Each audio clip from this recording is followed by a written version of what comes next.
I'd like to call the meeting to order. All board members are present. Let's stand for the Pledge of Allegiance.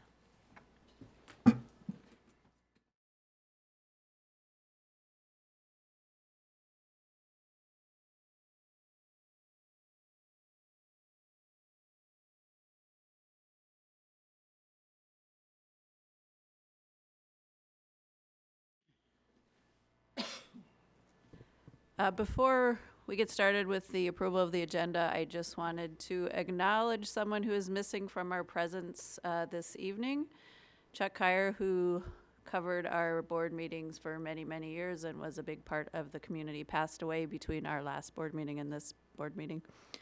And we want to send good wishes to his family. With that, let's move on. I get a motion to approve the agenda? So moved. Second. All in favor? Aye. Aye. Motion passes 7-0. I'll make a motion to approve the consent agenda. Second. Any comments? All in favor? Aye. Aye. Motion passes 7-0. Committee reports. Policy. We met last week.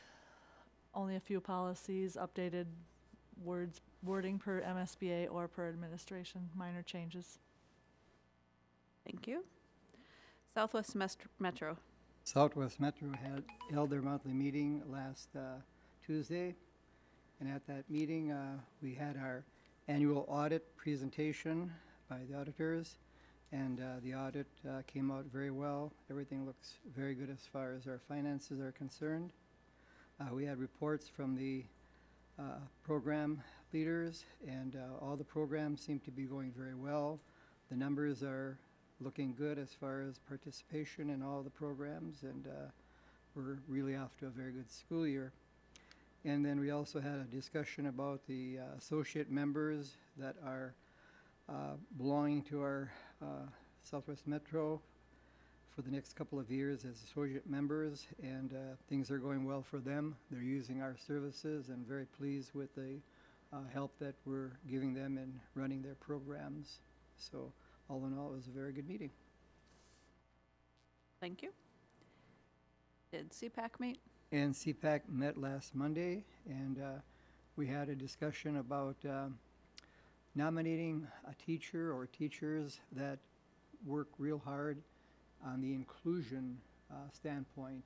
Inclusion means involving students with special needs as much as they possibly can in all the programs and all the classes that we have in our schools. And some people really do a very good job, exceptionally good job of including special needs students and making them feel very welcome and very included in all the classes and programs. So parents are being encouraged to nominate a teacher that they feel is exceptional in that area.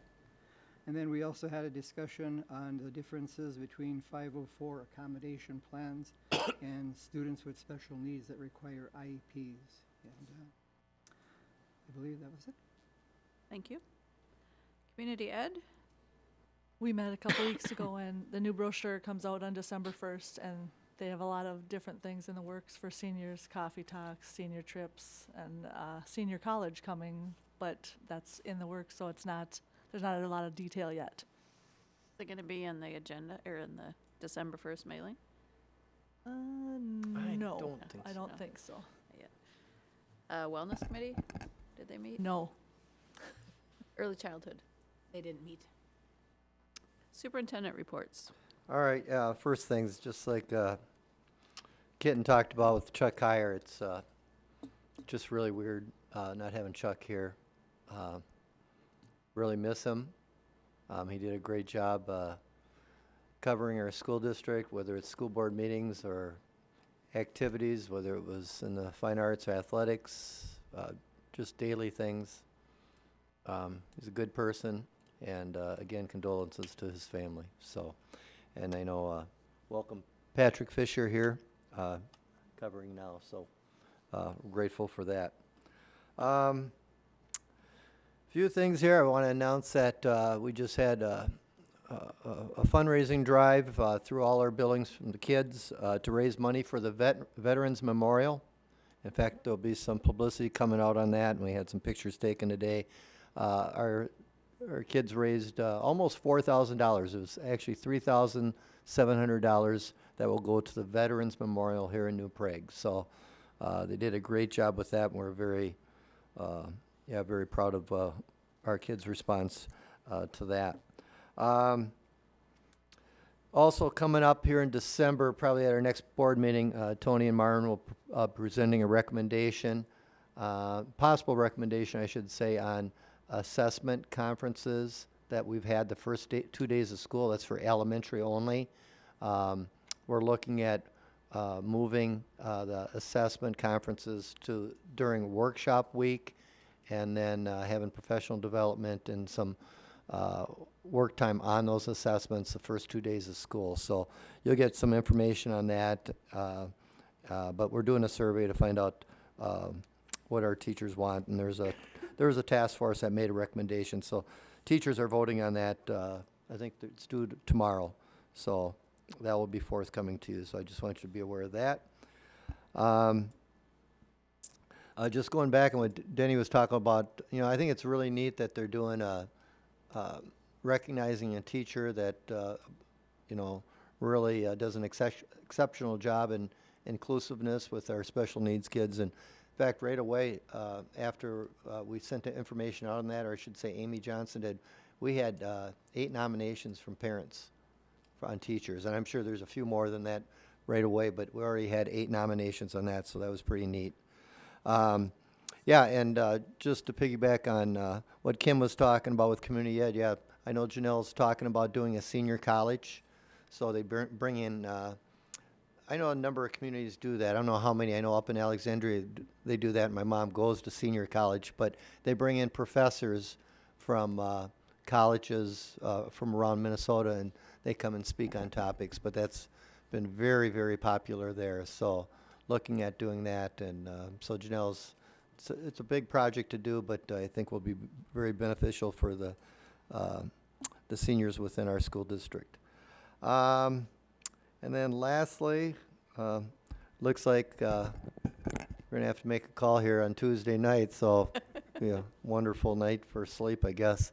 Got a big snowstorm coming, so we'll find out here if the weather terrorists are right or not. But sort of ironic having it the Wednesday before Thanksgiving, but quite early, but at least it's not like the Halloween blizzard from 1991. Hopefully we don't get as much snow. So the first snow day, it's not a blended learning day. It's the second one and on. So this one, everyone gets to stay home, if it is. I'm not going to guarantee. I'm not guaranteeing anything. So we'll see what happens. But yeah, if I got a nickel for every student and staff member I saw today that talked about Wednesday, I would have had a good day financially. Thank you. First on the action and discussion items is the World's Best Workforce presentation.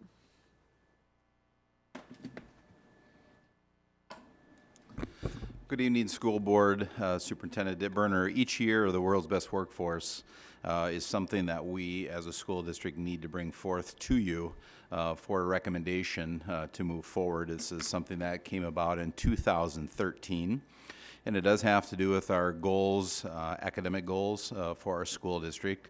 So as you can see here, the purpose of tonight is we have a template from the Department of Education that we complete every year, and that is considered our summary.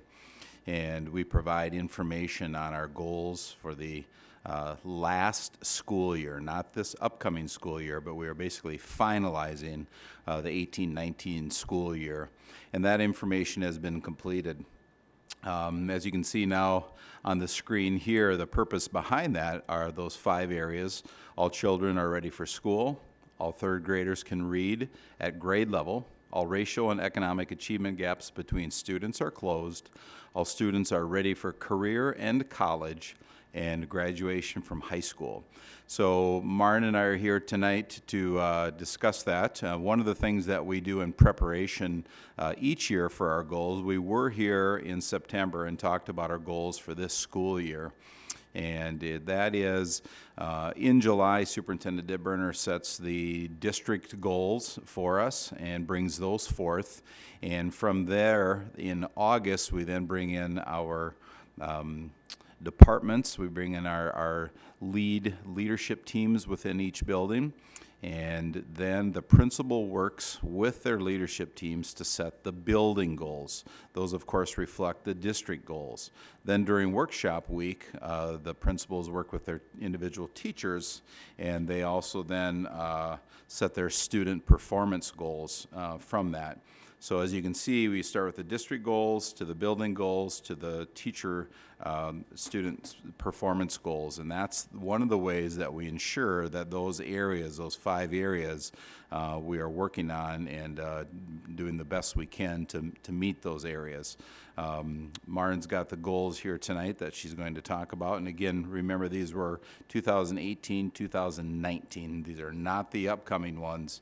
And then with your recommendation tonight, we will send in the summary, the World's Best Workforce Summary, and that is something that the Department of Education asks for each year. Hello, so you will see with our early childhood students, and Mary Bartuszek is the one who really leads this goal. And you'll see her 3 goals here presented that she set forth for last year. And she and her crew were able to meet all 3 of her goals. And keep in mind, our proficiency that we are given upon the state is not determined whether we meet or whether we do not meet. We are not given points. We are simply given a rubric for feedback for future improvement and suggestions. And so whether or not we meet or do not meet our goals, that is really just for our willingness to improve. And so, but however, early childhood did meet all 3 of their goals, and they were looking at enrollment and with both preschool and the ECFE courses, along with how many students were screened at the age of 3, and wanting to increase that number, really to highlight early readiness and early detection if we do need to intervene with students in terms of any type of perhaps special education noticing that may be found. We did also include the goals for this year as well, which were already shared with you, but to just provide that contrast. And some of the goals remained very similar among all 5 categories, and some changed. So with early childhood, the biggest change here is the 3rd goal, and that is increasing our collaboration between our pre-K and our kindergarten teachers to create a K readiness booklet that will be distributed to our incoming K families. And so that is currently being worked on between Mary Bartuszek along with our kindergarten leadership reps, and we're hoping to have that ready for kindergarten roundup night, which is coming up in March. The second overarching goal for World's Best Workforce is all 3rd grade students are reading at grade level. And you'll see here we are looking at the MCA assessments, which is our state mandated test, along with our Fontes and Pinnell assessment, which is our local assessment that we use. We did not meet our MCA target, however, we did meet our Fontes and Pinnell target. And the 2 assessments are very different in terms of the MCA is more of a standardized assessment. It's a multiple choice on a computer, and the Fontes and Pinnell is one-on-one. Student and teacher are interacting about a text, and so that is why really we look at both measurements, because they provide us very different pieces of information. And then you'll see here the graph. We have 4 years worth of data where we are compared with the state average in terms of the percentage of students exceeding, as that was part of our goal, along with looking at the number of students proficient. So for the past couple of years, we have been below the state average in our number of students who are exceeding. However, we are significantly above the state average in the number of students that are proficient on the assessment.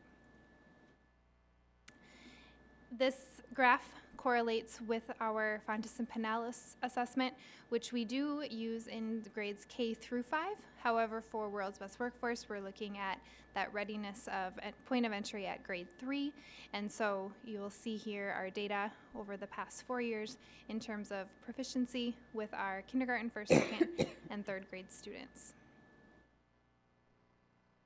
Our upcoming literacy goals will continue to focus on the MCA, but we have switched. Instead of looking at the Fontes and Pinnell, we are going to be looking at the FAST assessment, which is it's also a computerized assessment. However, it is more of a national assessment, and so students are given a percentile that ranks them among students in the nation, and it's not localized with the Minnesota standards as the MCA. So again, using 2 different data points to really get a solid understanding of where our students are at in terms of their literacy instruction. The other piece with FAST is similar to Fontes and Pinnell. We administer FAST in grades K through 3 and really up through 8th grade. However, so we're able to get that every year. We're able to see growth with the FAST assessment, unlike the MCA assessment. What did you change to FAST from the one you used this year? Sure. So we still do Fontes and Pinnell with all of our students in K through 5. However, we felt we wanted to remove some of the subjectivity that comes with the Fontes and Pinnell when we are using the assessment for our goal setting as a district. And so that was one big reason for switching. And all students are given this assessment. We're able to give the assessment multiple times a year. And our interventionists also use FAST in terms of as we work through our dyslexia screener that we also use. And so we just wanted a different data point to look at and to really try to hone in on the growth piece, whereas the Fontes and Pinnell using for growth is a little bit trickier because of starting points for students. Goal number 3, we had multiple areas that we were looking at in terms of our racial and economic achievement gap. We were looking at our non-free and reduced students compared to our free and reduced lunch students. These were our 2 areas that we looked at, both in terms of our literacy and our math assessments. And this would be the MCA assessment along with the access test, which our EL students are provided, and then the MTAS assessment. The MTAS assessment is given to students who are not able to take the MCA assessment. So you'll see here our percentages that were set, and we did not meet our goal in either of those areas. And our graphs are included here, multiple years of data, just looking at kind of our range of where we are at with our non-free and reduced students compared to our free and reduced students. So our goal is to certainly get the lines closer together is our goal. And this was our math assessment, and the graphs were very similar in literacy as well. And our goal here for this current year is also looking at our free and reduced compared to our non-free and reduced, and then also looking at our SPED students. So we'll be looking at 2 components there and really focusing on the literacy components for both areas during the school year. Looking at our career and college readiness, you'll see we have 3 goals here, utilizing the MCA assessment at the 8th grade level.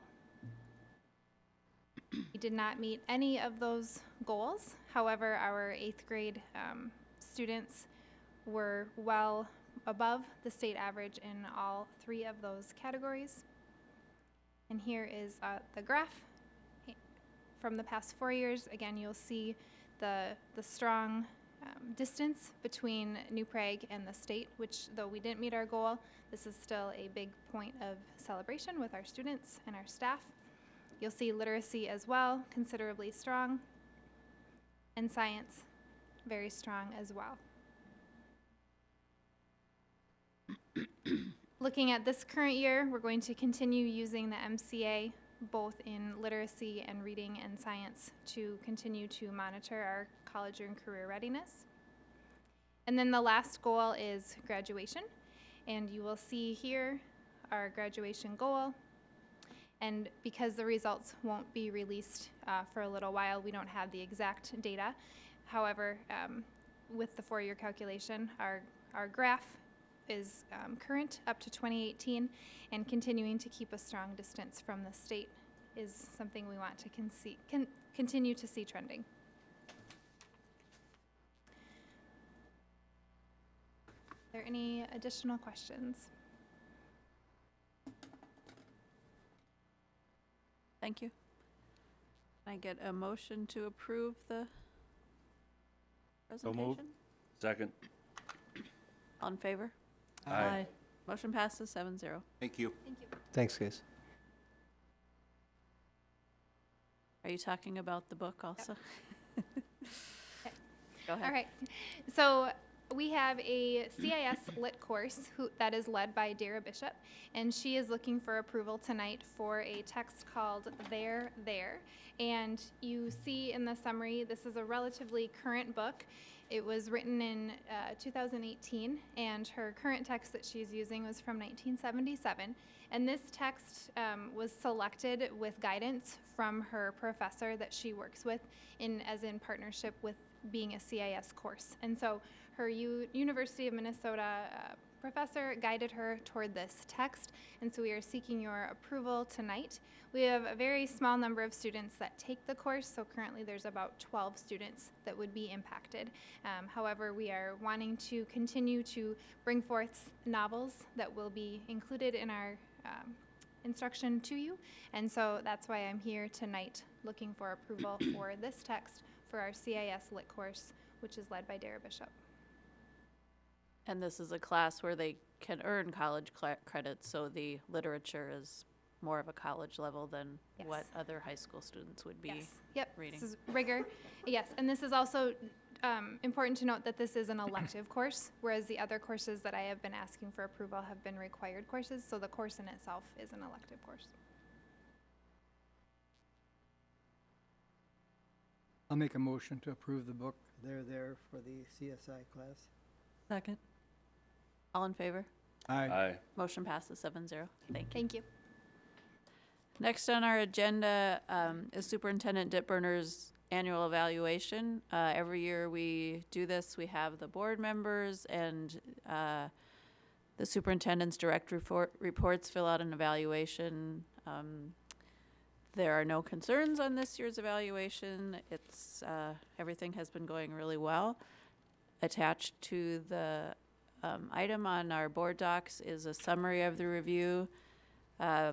I'll highlight a few of the items on there, but what we do is we answer questions based on a scale of 1 to 5, with 5 being strongly agree, and just rate it on certain questions. But there was only one question that was slightly below 4, which is agree.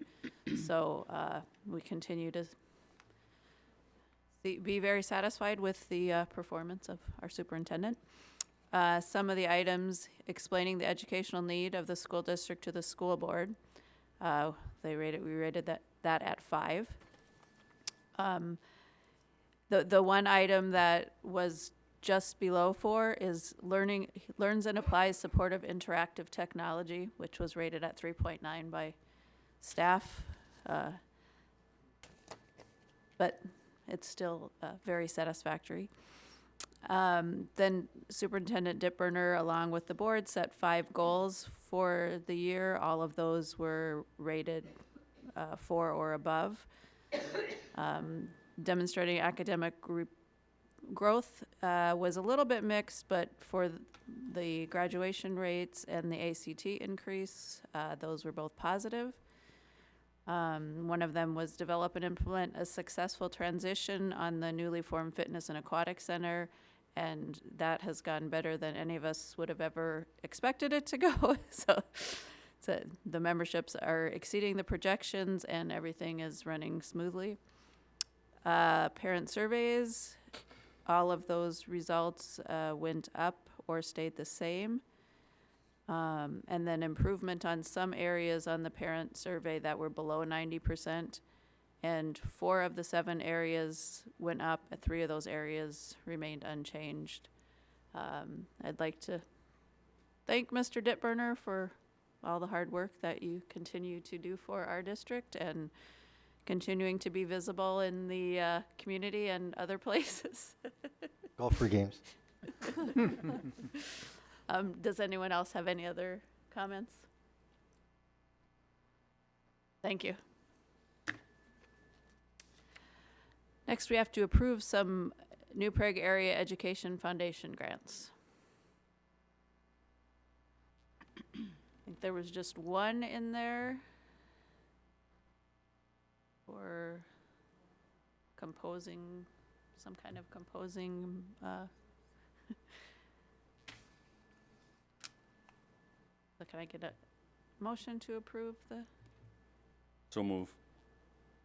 Second. Yeah, Creating Composers is the name of the musical stuff that they got for Raven Stream. All in favor? Aye. Motion passes 7-0.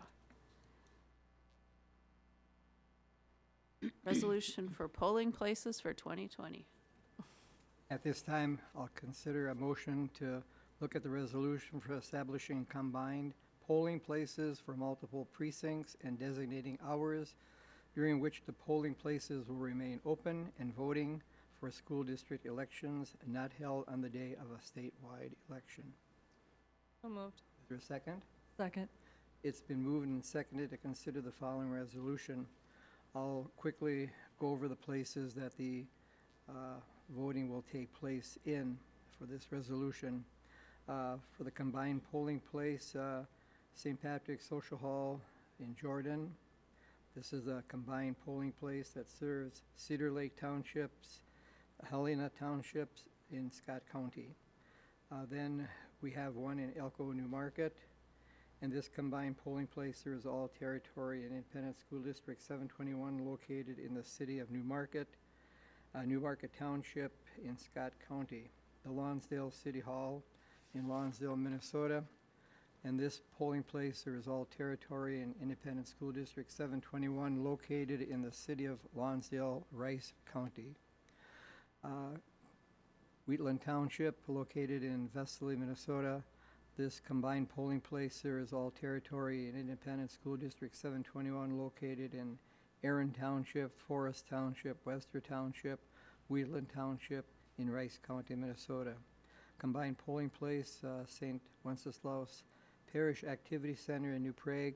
This combined polling place serves all territory and Independent School District 721 located in the city of New Prague. Precinct number 1 in Darien Township and Lanesboro Township in Lesueur County. And finally, the combined polling place at St. Wenceslaus Parish Activity Center. This combined polling place serves all territory and Independent School District 721 located in the city of New Prague, Precinct number 2 in Belle Plaine Township in Scott County, Minnesota. Finally, pursuant to Minnesota statutes, the polling places will remain open for voting for school district elections not held on the same day as a statewide election between the hours of 7 o'clock a.m. and 8 o'clock p.m. How do you vote on this, Leo? Yes. Kitten, Yes. Mark, Yes. Kitten? Yes. I'm sorry. Kim, It's good. reversed you two, folks. Why does Kitten get? Kim, how do you vote on this? Yes. Jean Yes. and Tammy? Yes. Danny? Yes, item passes. Now we need to enter into closed session to discuss labor negotiations. I'll make the motion. Second? All in favor? Aye. Aye. Motion passes 7-0.